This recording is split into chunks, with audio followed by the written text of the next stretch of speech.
Мына сүйүктүү теле көрүүчүлөр кайсыл кашыкты кайсыл жерге, кайсыл бокалга эмне коюш керек экенин да көрүп алдыңыздар.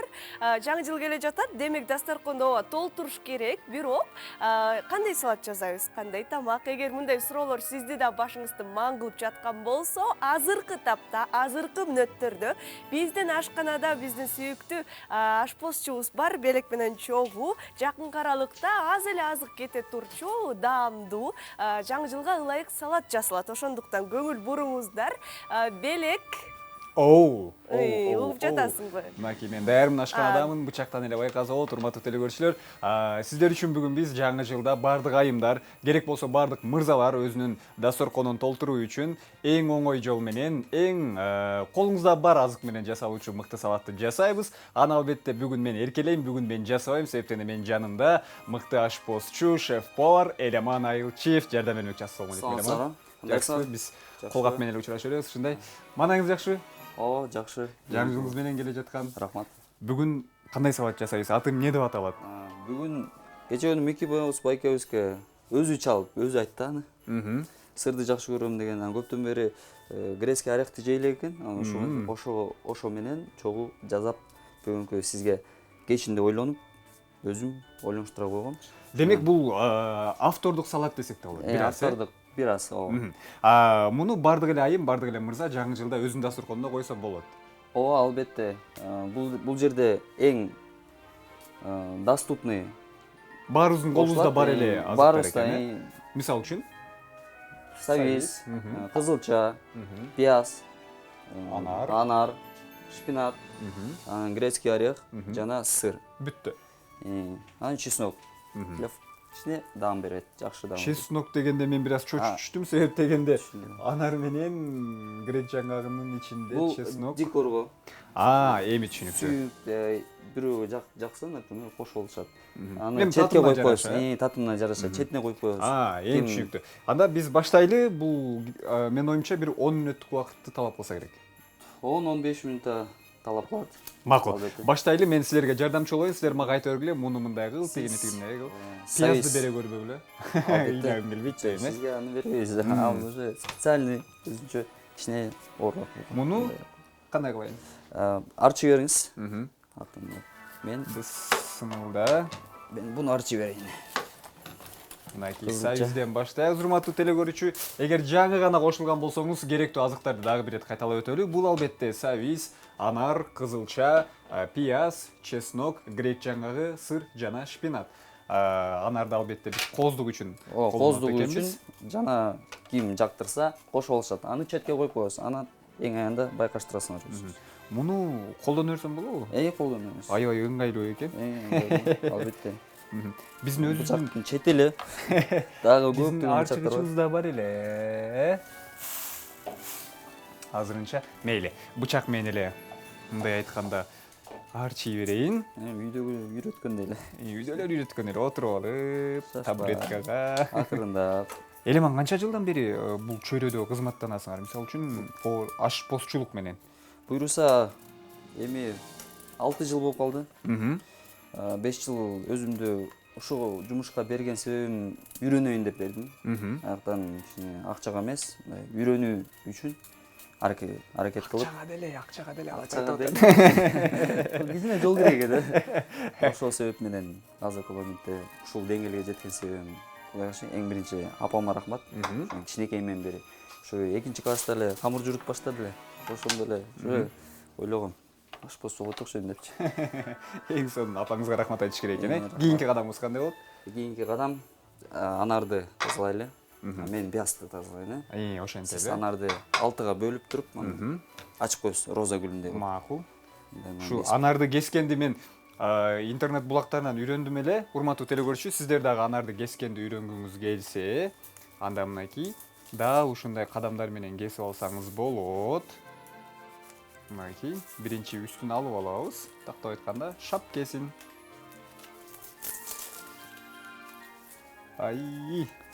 Караңызчы. Ичип алгым келет го чиркин, деп туруп алып алабыз. Жана албетте мунун ар бир дөмпөкчө жеринен акырын жол салып алабыз. Бул белектен лайфхак. белекти. Үйүңүздөрдөн колдонсоңуздар болот. Элеман, азыр бойдоксуңар да, туурабы? Албетте. Канча жаштасыңар? 26-да. 26-та кыздар чамдагыла дебейинби? Жана ортосун кесип алабыз. Бошпуз. Деле номерин айтып, Инстаграмда баракчасын айтып, үйүмдүн дареги деп. Бизге дагы бир идиш керек болобу же ушу бойдон эле калтырып кое берейинби? Мына урматтуу телекөрүүчү, көрдүңүзбү? Кандай сонун жолу бар. Бат эле мынакей. Акырын түшүрөрүңүз. Арчып койсок болот. Эч кандай кыйынчылыгы жок. Жана сиз ойлогондой бат. Оппа. Жана ыңгайлуу. Жана ыңгайлуу. Анан менден да бир лайфхак. Бул бүт эле ашпозчулар колдонот. Чеснокду арчыганда биз отуруп акырын тиги кичинекей майда чүйдөлөр калып калчу эмес беле? Бизде деген эң ыңгайлуу жана ушундайнын баарына жакшы окшойт дейм да. Ал кандай алып туруп басып коесуз үстүнөчү. сыгылып кетпедиби? Сыгылып кетпейт. Бул деген акырын анан кийин тазаласа батыраак тазалайт.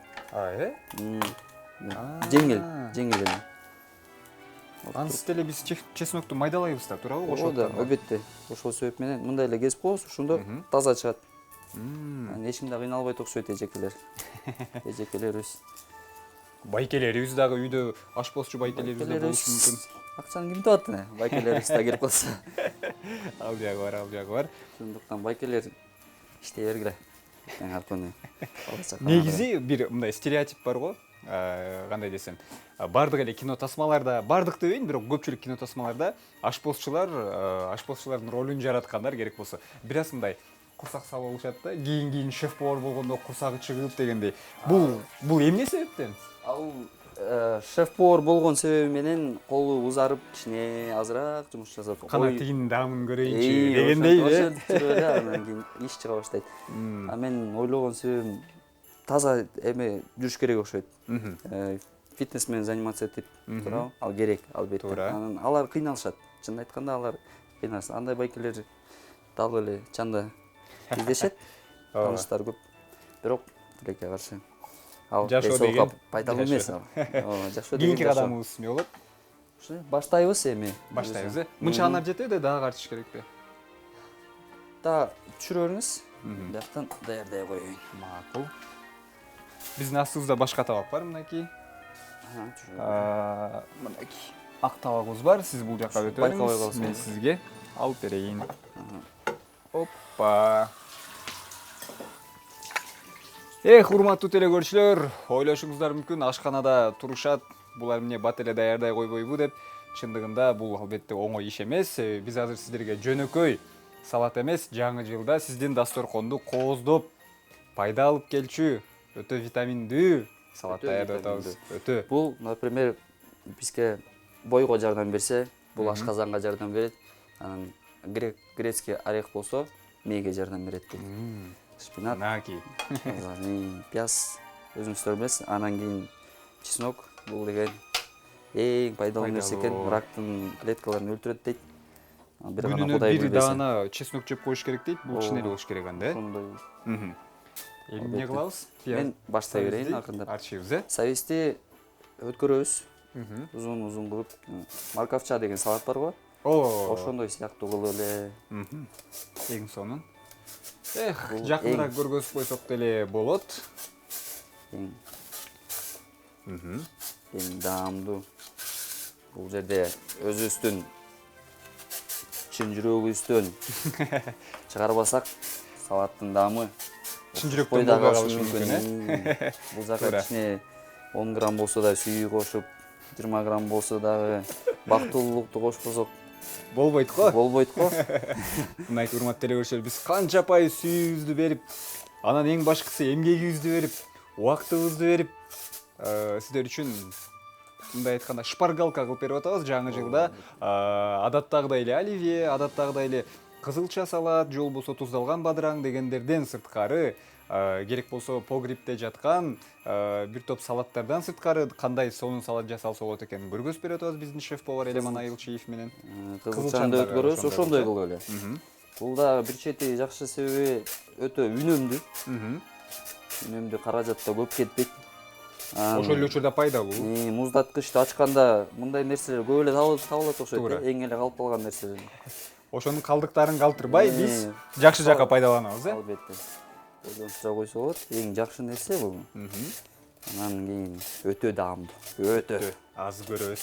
Элеман мактап атат, билбейм алдыңкы мүнөттө кандай даам чыгат, бирок жытынан эле колдонгон азыктардан эле байкасак болот, өтө пайдалуу, өзү айткандай, сапаттуу, мыкты салаттардын бири даяр болчудай. Мынакей анарыбыз дагы даяр. Кичине пайдалуу эмеси майонез болбосо, калган баары. Бирок анын да пайдалуу жагы. Анын да пайдалуу жагы бар. Анын ичине жумуртка да кирген себеп менен Ал ошол бойдон кала берсин же жууп саласыздар да. Шашпай жууп коюп, колду жууп алалы, колду жууш керек. Туура. Кийинки кадамыбыз Кийинки кадам эми бул чеснокту баштайын, майдалап. Согун чыгарып дегенде, Майдалай коебуз бул жерде. О, мына ушул нерсени мен көргүм келчү эле. Шеф поварлардын бат-баттан келип калдык. Эх. Вау. Бул деген канча жолу кол кесилип, кандай себеп менен чалынып Ой деген сөздөр чыгып, тырмагынын жарымысына чейин кетип калган күндөр болгон. Ай. Азыр эми мындай жүрөктө эле сезип болуш керек, кайдан токтоно калыш керек. Жетишип калабыз. Ушундай себеп менен. Анан бирөөнү үйрөтүп атканда да. Кыздар көбүнчө кылбаганга аракет кылат, себеби азыр тырмак жасамай мода болуп кетпедиби? Ошол жасаган тырмагын жарымы кетип калышы мүмкүн экен, Маникюр жасап аткан эжелерибизде мындай баланска айтканбыз, өзү эле жасап коет. Сонун лайфхак, бул дагы лайфхак да, Ооба, бул дагы лайфхак. Анан өзүңүз кесе коем деп канча турат азыр маникюр? Билбейм, ошол бир 1000 сомдой болуш керек. Өздөрү айта берет го, чачыма 1000 сом, тырмагыма 1000 сом. Кой, алар бизге таарынып калбасын. Таарынып калбасын, кечирип койгула. Балдарга эмне баразым чачымды алдырдың болду. Эң башкысы эртең менен турганда биз деле жууганы, бетибизди жууганыбыз жакшы. Сууга мынтип салып тартып коюп кете беребиз. Сууга минтип жаш керек. Бул дагы лайфхак. Эгер окууга кечигип аткан болсоңуз, кранды ачасыз, сууну тамызасыз дагы эки колуңузга. Эки көзүңүздү арчып туруп кете берсеңиз болот. Болду. Эң башкысы көзүңүздө эч кандай зат болбосо болду. Сиз уйкуңуз канган адам болуп көрүнөсүз дейли. Десең эртең элдин баары ошол. Чылпактардын эң башкысы чылпактарды эле алып коебуз. Ооба, эң башкысы. Ал да өзүнчө Искусство. майда кылып турадык. Бул чеснок анан даамды дагы кошот. Жакшы даам берет. Көбүнчө эле салаттарга ушул кошулат. Ушул себеп менен. Кийинки балким мен дагы бир нерсе кылып тураттырмын. Буну сиз ортодон кесиңиз. Экиге бөлөйүн, Мындайынан же мындайынан? Узундан. Жок. Биягын кеспеш керек, мынакей. Бул декорго. Эми түшүндүм. Анан дополнительно Бул кооздукка турбайбы, Муну дагы кайсы бир жолдор менен кесейинби же ушул бойдон калтырып коеюнбу? Эми бул жерден могу 1 2 3-үчүсүн чыгарыңыз. Бирден кылып лодка кылыпчы. Кайык кылып.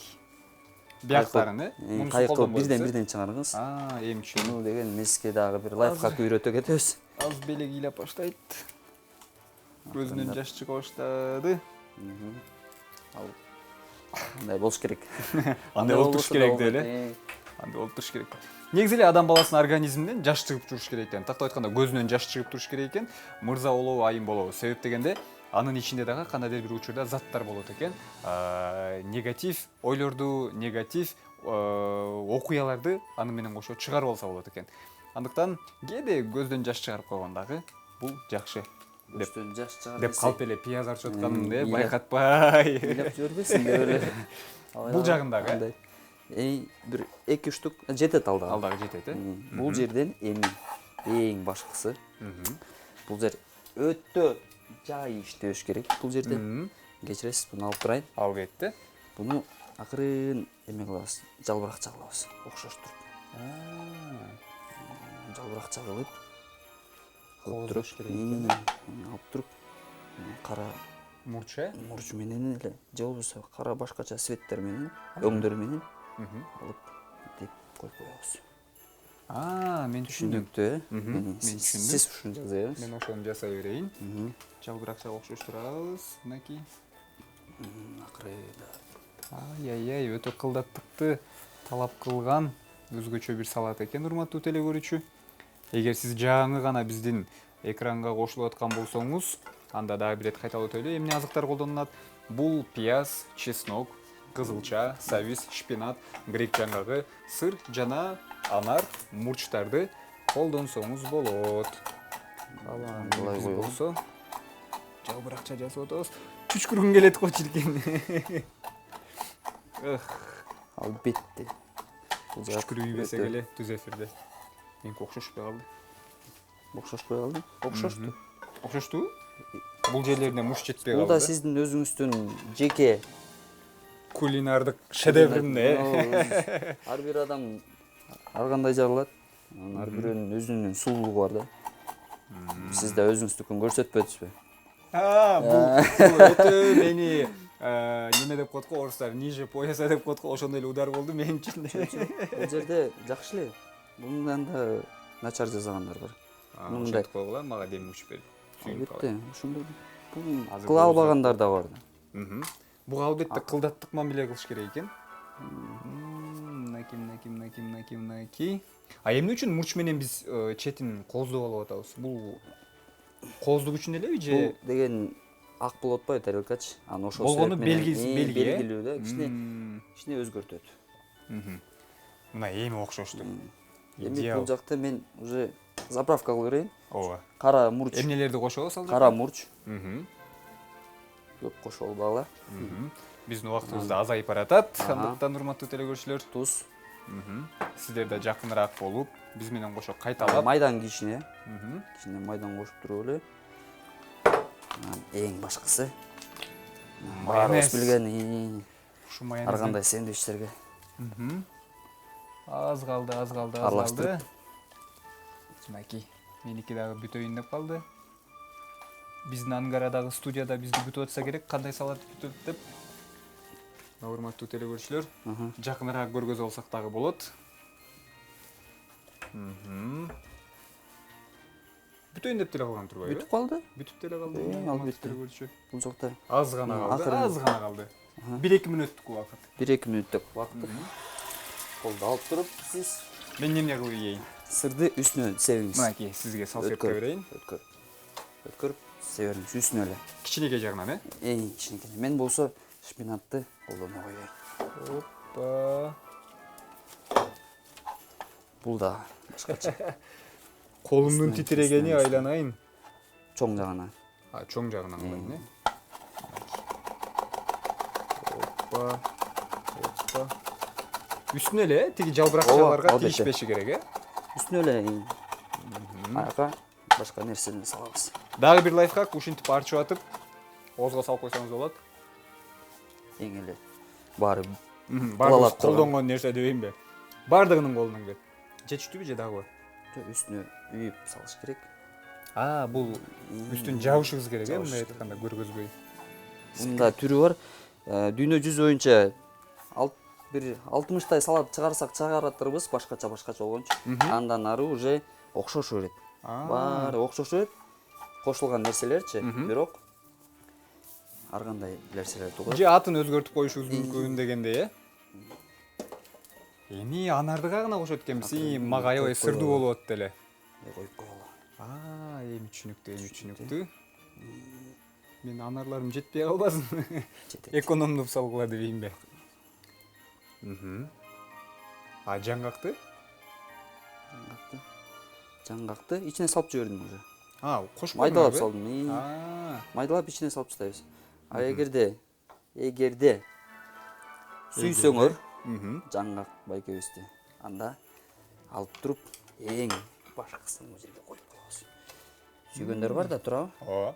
Бул Кошумча кошумча Урмат байке аябай жакшы көрөт. Оператор. буйруса бүтүп да калдык. Келиңиз мага. Буну алып коелу. Ар бир ашпозчу өзүнүн артынан жыйнабаса өзүн ыңгайсыз сезет. Анткени Мен жардамчымын силерге, ошон үчүн мен жыйнап турайын. Буларды алып салайын, бүтүп калды мына буйруса. Ушундай салат. Бунун атын эми сиз атап коюңуз. Мен атап коеюн, Кандай аталыш берсем экен буга, Бул таң шолады эле ат койгум келип атат, анткени күндүн нурларына окшоп, Бул жер албетте өзүнчө бир витаминдүү, себеби таңшола берүүсү сиздерге витаминдүү нерсе десем болот, себеби таң эртең маанайыңызды көтөрүп, жагымдуу музыкалык чыгармаларды берип, сюжеттерди берип, жана коноктор менен маек болуп, эң башкысы мыкты ашпозчулар менен чогуу мына дал ушундай жаңы жылдык гана дасторконго эмес, күнүмдүк жашоодо да колдонсоңуз болот, үйүңүзгө конок келип калса. Таңшола салаты сиздер үчүн биздин эң мыкты ашпозчулардын бири болгон Элеман Айылчиев менен кошо даярдадык. Ал эми сиздер кайсы азыктар колдонуларын дагы бир ирет кайталап өтөлү. Грек жаңгагы, пияз, анар, сыр, кызылча, сабиз, чеснок жана шпинат. Анан татымына жараша туз, майонез, мурч. туз, кара мурч, анан кийин кинза, кориандр деп айтылат. Ошону кошпойсук болот, Анан эң аягында мынтип тургузасыз, окшош кылат. Кичине шефка окшош. Шефская стойка дейт да булчу. Мен болгон колумдан бул болуп атат да. Калп мындай карап коюп. Мына окшошту. Сүрөткө татууга деле. Албетте. Мына биз чогуу ооба. Менин жардамым менен деп коеюнчу, мактанып, мен жардам бергенге аракет кылдым. Элеман Айылчиевден сиздер үчүн мыкты жаңы жылдык салат, аты таңшола, тамагыңыздар дамдуу болсун.